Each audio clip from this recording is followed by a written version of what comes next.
ជនជាប់ចោតម្នាក់បានលោតចូលទឹកស្ទឹងសង្កែទាំងដៃជាប់ខ្នោះត្រូវបានសមត្ថកិច្ចតាមប្រមាញ់ចាប់ខ្លួនជាថ្មី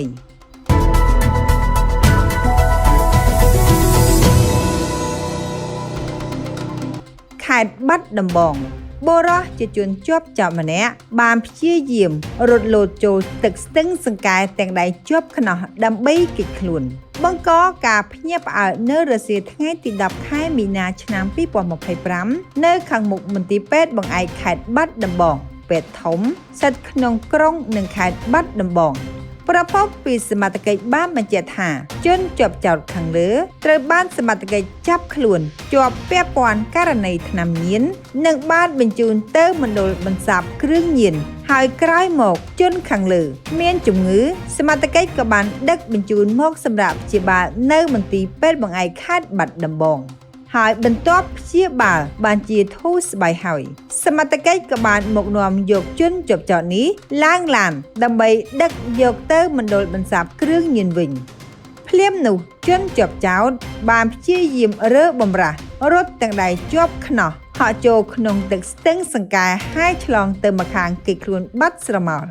ក្រោយពេលកាត់ហេតុសមត្ថកិច្ចបានតាមរុករកអស់ជាច្រើនម៉ោងនៅតាមកំពង់ព្រៃក្បែរមាត់ទឹកលុះក្រោយមកក៏បានប្រទះឃើញជនជាប់ចោតសង្ងំលាក់ខ្លួននៅផ្ទះប្រជាពលរដ្ឋក៏បាននាំខ្លួនយកដាក់រថយន្តដើម្បីដឹកបញ្ជូនទៅកាន់មណ្ឌលបន្សាបគ្រឿងញៀនវិញនាំមកជូនដោយហាងចែវិចលក់គ្រឿងកាឡៃកាបូបស្បែកជើងនិងនាឡិកាដៃគ្រប់ប្រភេទបើអស់លោកស្រីអ្នកនាងកញ្ញាចាប់អារម្មណ៍សូមទំនាក់ទំនងតាមរយៈលេខទូរស័ព្ទ089 74 00 46 096 85 28 883ឬក៏ទៅដល់ទីតាំងផ្ទាល់ដែលមានអាសយដ្ឋាននៅផ្សារអូអំបិលក្រុងសិរីសោភ័ណ្ឌខេត្តបន្ទាយមានជ័យនាំមកជូនដោយទឹកពិសាបរសុទ្ធ CPHN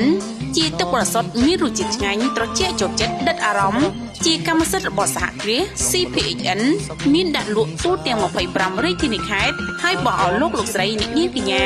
មានចំណាប់អារម្មណ៍សូមទំនាក់ទំនងតាមរយៈលេខទូរស័ព្ទ012 90 39 22 086 21 26 71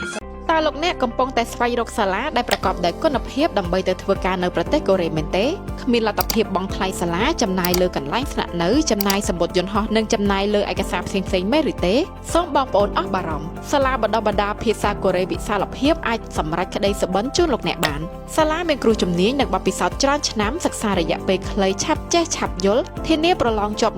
100% លោកអ្នកទទួលបានកញ្ចប់ការចំណាយទាំងស្រុងកន្លែងស្នាក់នៅសម្ភារៈសិក្សានិងការបណ្ដុះបណ្ដាលពេញម៉ោងរហូតបានប្រឡងជាប់និងបានទៅធ្វើការនៅប្រទេសកូរ៉េរៀនរហូតប្រឡងជាប់មិនកំណត់រយៈពេលសូមតាក់ទងមកសាលាវិសាលភាពទាំង3សាខាឥឡូវនេះ